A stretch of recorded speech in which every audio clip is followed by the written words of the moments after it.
राजस्थान का बीकानेर जिला, और उसके भीतर बसा एक छोटा सा गांव नवलगढ़। दूर तक फैली तपती रेत, तेज लू के थपेड़े और आसमान से बरसती आग जैसी धूप। यहाँ की जिंदगी रेगिस्तान जैसी ही थी, सूखी, कठिन और बेमरहम। कुएं और तालाब सूख चुके थे और हर घर में सबसे बड़ा संघर्ष था पानी। गांव के चौपाल पर अक्सर झगड़े होते, किसका घड़ा पहले भरेगा, किसे 2 लोटा पानी मिलेगा और किसके हिस्से सिर्फ प्यास रह जाएगी। इसी गांव में रहता था एक लड़का, इरफान। उम्र सिर्फ 16 साल, लेकिन जिम्मेदारियों का बोझ उसकी पीठ को वक्त से पहले झुका चुका था। पिता पुराने ट्रक पर हेल्पर का काम करते थे, जिनकी आमदनी इतनी कम थी कि महीने भर का राशन भी किसी चमत्कार से पूरा होता। माँ दूसरों के घर झाड़ू पोछा करती, तभी चूल्हे में आग जल पाती। उनका घर मिट्टी और टाट का बना हुआ था, छोटा सा कमरा जिसमें गर्मियों में छत से धूप झांकती और बरसात में पानी टपकता। इरफान की सुबह गांव के बाकी बच्चों जैसी नहीं थी।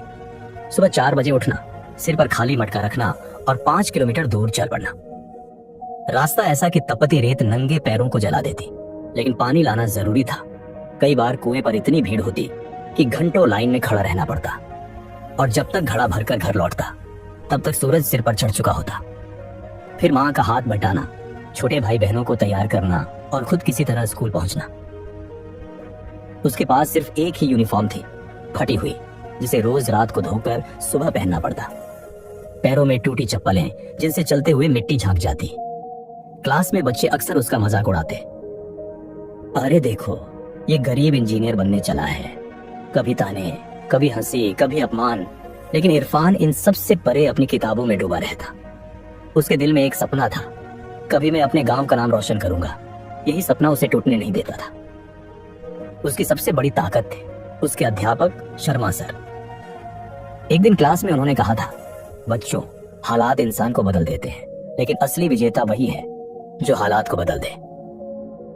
ये शब्द सीधा इरफान की आत्मा में उतर गए। उस दिन से उसने ठान लिया कि चाहे रास्ता कितना भी कठिन क्यों ना हो, हालात को वह अपनी मेहनत से झुकाकर रहेगा। कुछ ही दिनों बाद गांव में विज्ञान प्रदर्शनी का ऐलान हुआ। खबर सुनते ही बच्चों के चेहरे चमक उठे, लेकिन इरफान का नाम आते ही सब हंस पड़े। तेरे पास न किताबें हैं न औजार, तू क्या मॉडल बनाएगा?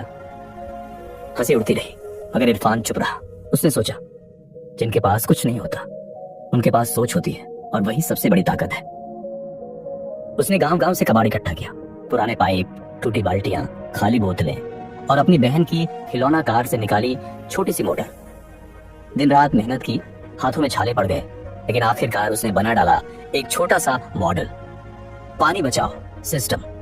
इसमें पाइप से टपकता पानी टैंक में इकट्ठा होता और वहां से फिल्टर होकर खेती के लिए उपयोगी बनता।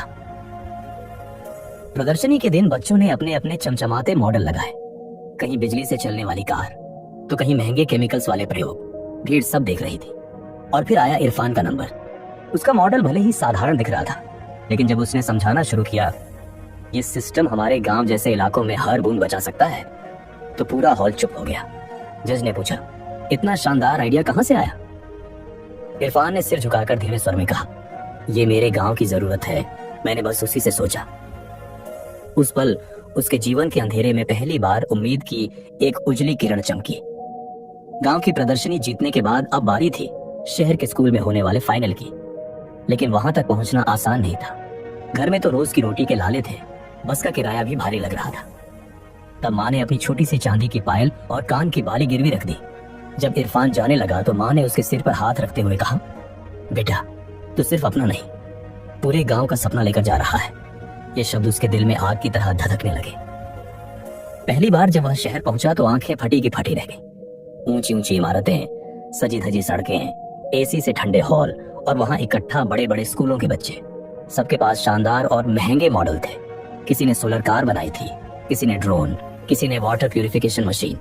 सब अंग्रेजी में आत्मविश्वास से प्रेजेंटेशन दे रहे थे। इरफान को लगा जैसे वह किसी और ही दुनिया में आ गया है। उसके भीतर घबराहट की लहरें उठी, हाथ पसीने से भीगने लगे और गला सूख गया। जब उसका नंबर आया तो उसने किसी तरह हिम्मत जुटाई और मंच पर अपना मॉडल रखा। शुरुआत में सब ठीक चला, लेकिन अचानक मोटर फंस गई और पानी का बहाव रुक गया। पूरा हॉल ठाकों से गूंज उठा।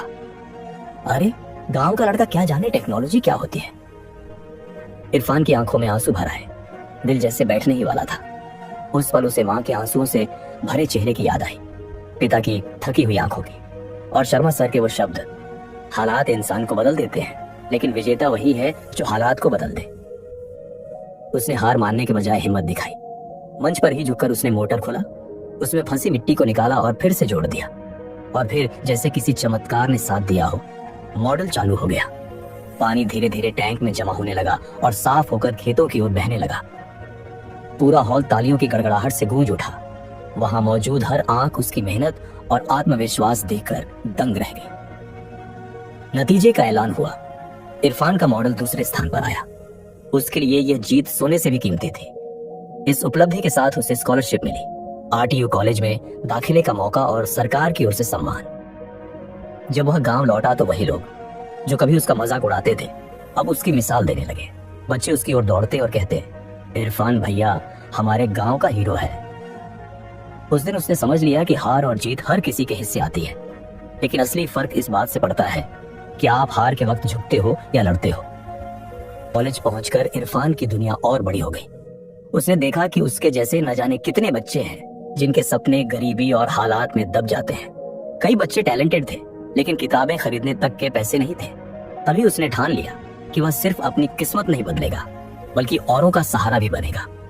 उसने कॉलेज की पढ़ाई के साथ साथ गांव लौटकर बच्चों के लिए फ्री साइंस और इंग्लिश क्लास शुरू की। शाम को लालटेन की रोशनी में बैठकर वह बच्चों को पढ़ाता, उन्हें समझाता कि सपनों को हालात से बड़ा बनाना है।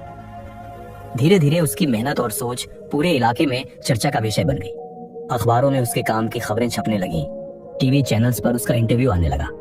उसे टेडेक्स टॉक्स और यूथ आइकॉन अवार्ड्स जैसे बड़े मंचों पर बुलाया गया। लेकिन इरफान का सपना इससे भी बड़ा था। उसने अफसर बनने का फैसला किया और दिन रात मेहनत में जुट गया। आखिरकार उसकी लगन रंग लाई और वह सरकारी अफसर बन गया। आज इरफान ने अपने गांव और आसपास के इलाकों में पानी बचाने की नई नई तकनीकें लगवाई हैं। उसने छोटे छोटे टैंक, पाइपलाइन और रेन वाटर हार्वेस्टिंग सिस्टम लगाकर गांवों को पानी की समस्या से राहत दिलाई है। नवलगढ़, जिसे लोग कभी प्यासा गांव कहते थे, आज मिसाल बन गया है। गांव के लोग गर्व से कहते हैं, इरफान ने हमारे गांव का नाम रोशन कर दिया। उसकी कहानी हमें यह सिखाती है कि हालात चाहे कितने भी मुश्किल क्यों न हो, इंसान की सबसे बड़ी ताकत उसका हौसला है। असफलता मिलने पर भी हार मत मानो, क्योंकि असली हीरो वही है जो गिरकर भी उठे। जिस दुनिया ने कभी तुम्हें कमजोर समझा, वही एक दिन तुम्हें मिसाल मानकर ताली बजाएगी। टूटी चप्पल और पुरानी यूनिफॉर्म से शुरू हुई यह यात्रा आज हजारों बच्चों के लिए प्रेरणा बन चुकी है और साबित करती है कि इंसान अगर ठान ले तो रेगिस्तान में भी सपनों की नदियां बहा सकता है।